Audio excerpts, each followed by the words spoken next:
I left Syria in '96. It was right after the war. It was right at the end of the, siege. Siege was collapsing right about, I think, a month after we left. And where did you grow up? What was the house like where you were living?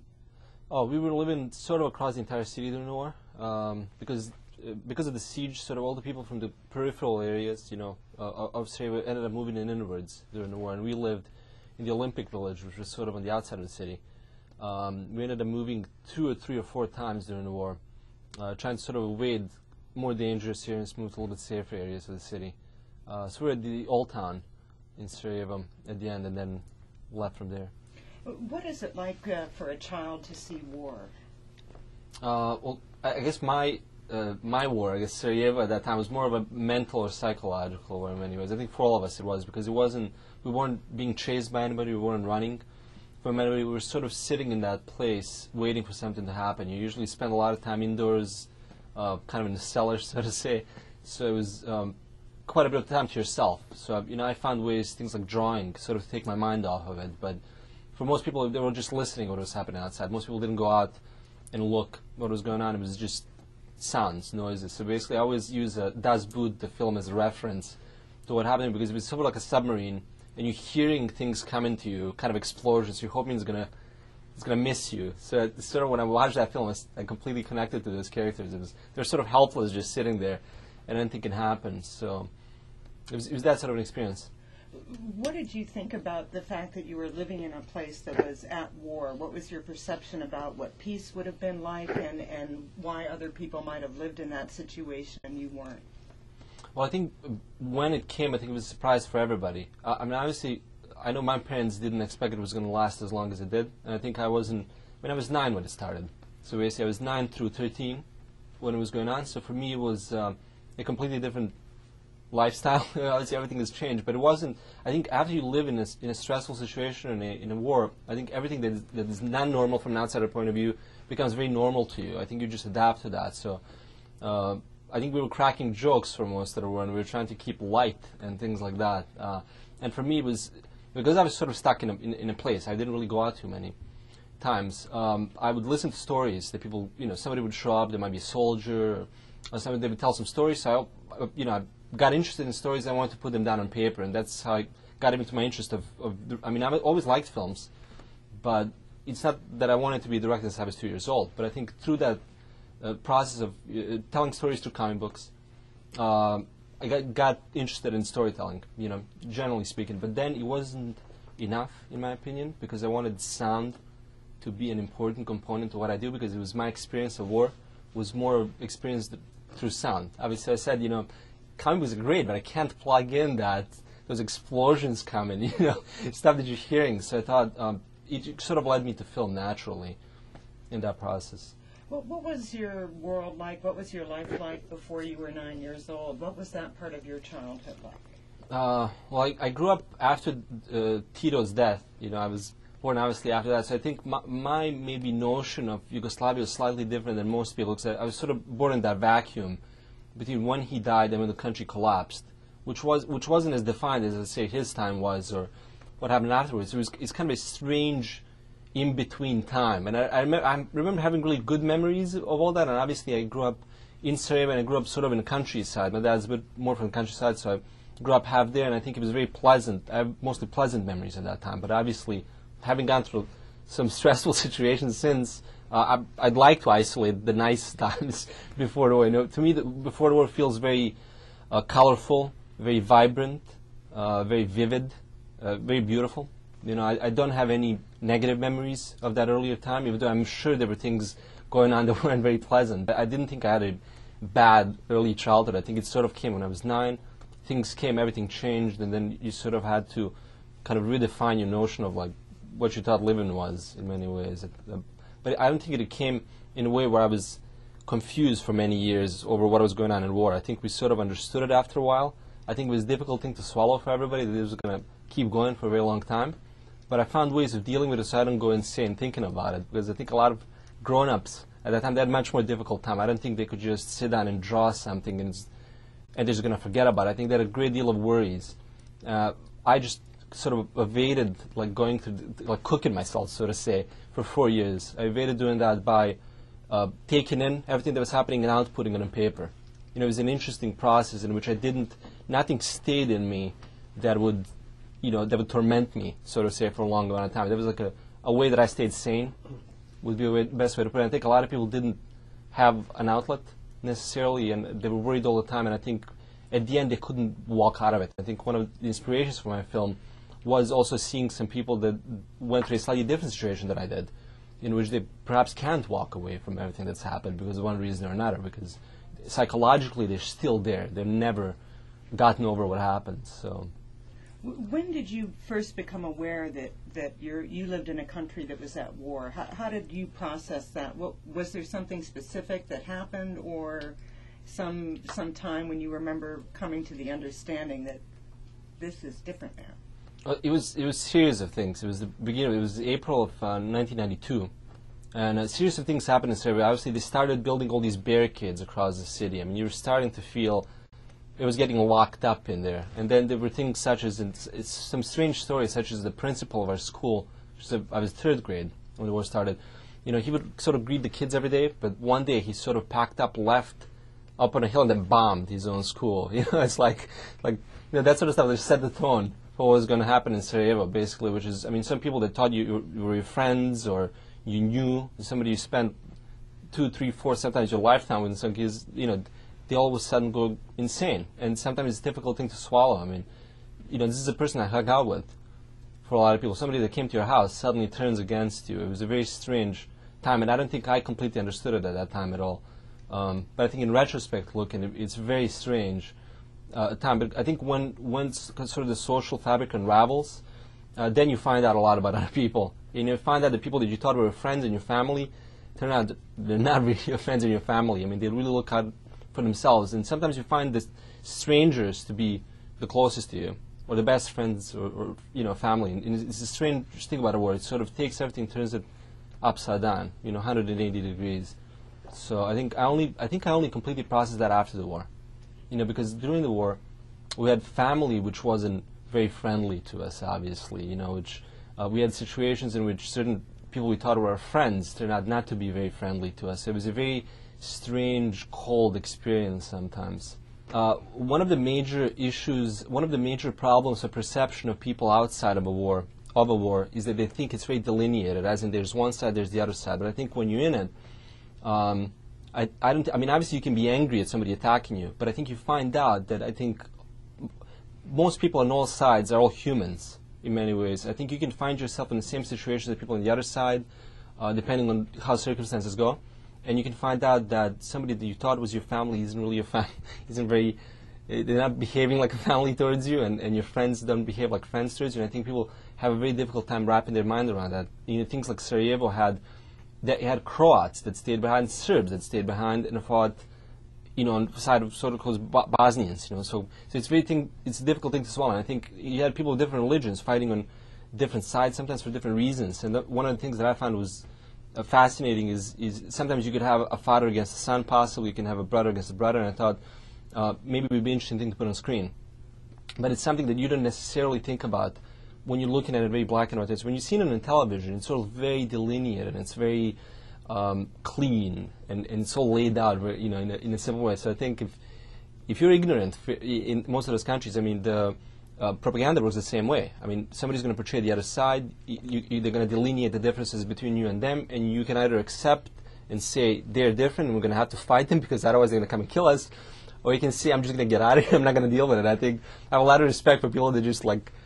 I mean, I don't blame people that left. I mean, they just didn't want to deal with it. And if somebody wanted to indoctrinate you in an army where you didn't want to be, you needed to go. And I have a lot of respect for those people, but not everybody's so lucky. I think some people have insecurities, and some people end up having weaknesses, and they give in during the war. They stop being an individual, and they become a tool.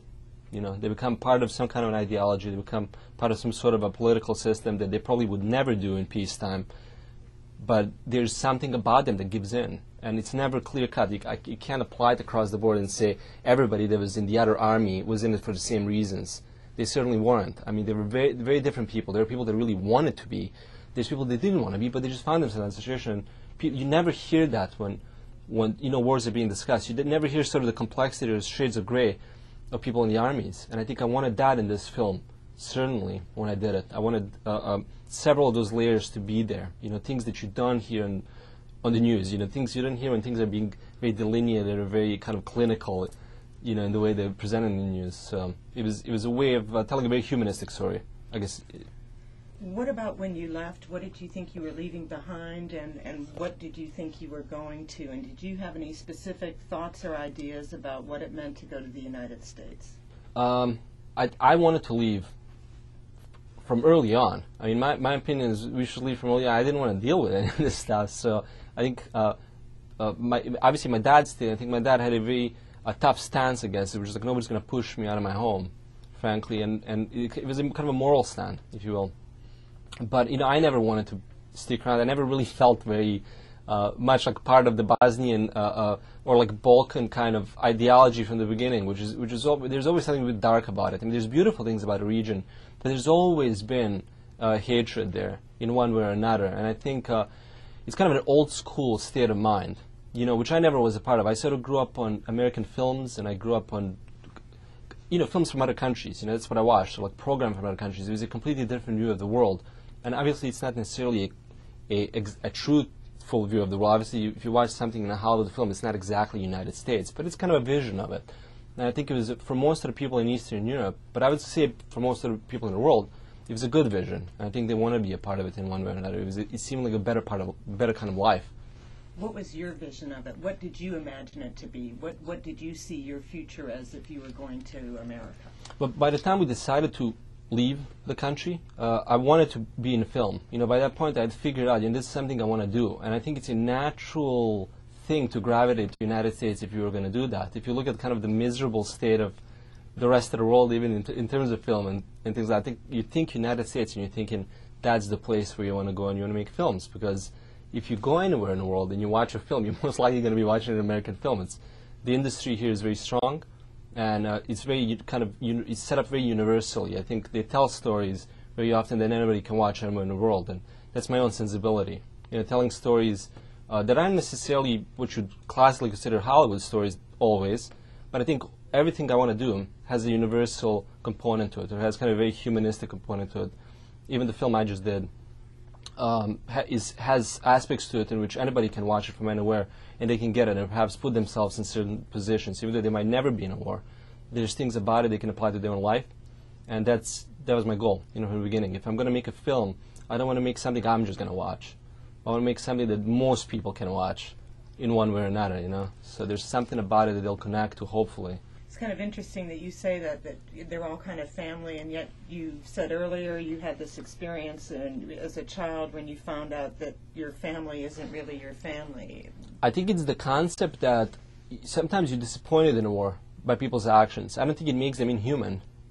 I think they just do things. I think certain people that you expect help from might not give you help. I think in retrospect, maybe I'm even angry at them at that time, but in retrospect I sort of get to understand as to why they did certain things at certain times. And I think to this film, I guess, to begin with, I think none of these guys like each other very much because of certain reasons. By the time you cook through it all, by the time you get over it all, you understand it all sort of on a level in many ways. I think I say that during the war I was extremely disappointed, and I said my family, somebody I thought was my family may have done this, and somebody I thought was my family may have done that. But I think after all these years, I'm not angry at them anymore. I don't hold those grudges, but I think if right now all those people that may have done something to me, I think a lot of them regret that. So at the end, I think if I were to get together with them, it'd be very much the same as it was in a film. I don't think I would confront them anymore. I think I could just sit there with them now, and I think a lot of them probably have thought about what they may have done, and I probably thought about what I may have done at certain times. And I think after the time has passed, I think we now can look back and say, we all made mistakes, and there's reasons why this happened. And at the end, if we could go back and change it, we would do it. So there's not much I can blame anybody for anymore. So, I mean, what is it like for somebody like you to be navigating in that kind of Hollywood world? Are you accepted? Or are you a not unusual type of person? What's that like? Well, I think Hollywood was the first to take notice of this film. Obviously, I did it in, I was in LA when we shot it. We shot it fully in LA. And Hollywood was the first to see this film, even before it went to festivals, and embraced it in many ways. And I think it goes to two reasons as to why they embrace it. Even it's very much a foreign film, which you call a foreign film. It is done in an American style. You know, my own sensibilities are audience friendly, so to say. So I framed the film, which is an extremely heavy subject, into something that has lighter parts, that has parts which will relax you, and at the same time is kind of framed as a thriller. You know, it's one that really grabs the audience. Hollywood likes films which keep audience in mind in a way that they're constructed, really. You know, they like films which grab you, they hold you, and I think they responded to that in my film. You know, when they watched my film, it was a kind of a film that keeps you at the edge of your seat.